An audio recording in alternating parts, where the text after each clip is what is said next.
Какво би се случило, ако Земята започне да се върти 2 пъти по-бързо? Ако Земята започне да се върти 2 пъти по-бързо, животът на планетата ни ще се промени драматично.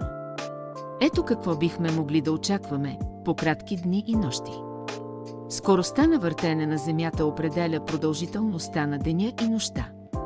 В момента един ден трае 24 часа, но ако планетата се върти 2 пъти по-бързо, денонощието ще стане само 12 часа. Това означава, че ще имаме 6 часа дневна светлина и 6 часа нощ.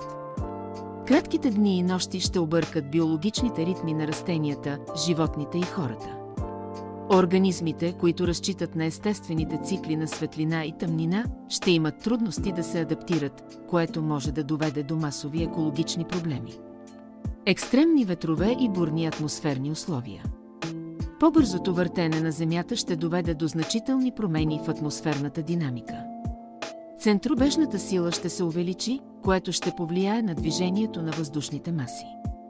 Очаквайте по-чести и по-силни бури, урагани и екстремни климатични явления. Тропическите зони ще бъдат най-засегнати, тъй като високите скорости ще засилят ветровете и ще предизвикат хаос в метеорологичните системи. Повишаване на центробежната сила. С увеличаването на скоростта на въртене ще нарасне и центробежната сила, която действа в противоположна посока на гравитацията. На екватора тази сила ще стане толкова голяма, че гравитацията ще бъде значително отслабена. Това ще доведе до усещане за по-лека телесна маса и по-ниско тегло. Освен това, океаните ще бъдат силно засегнати. Водата ще се концентрира около екватора, а на полюсите морските нива ще спаднат значително. Това може да доведе до изчезване на цели крайбрежни региони и трансформиране на географията на планетата. Катастрофи за инфраструктурата. Човешката инфраструктура ще бъде изправена пред огромни предизвикателства. Високоскоростното въртене ще увеличи натоварването върху сгради, мостове и други конструкции, което може да ги направи нестабилни.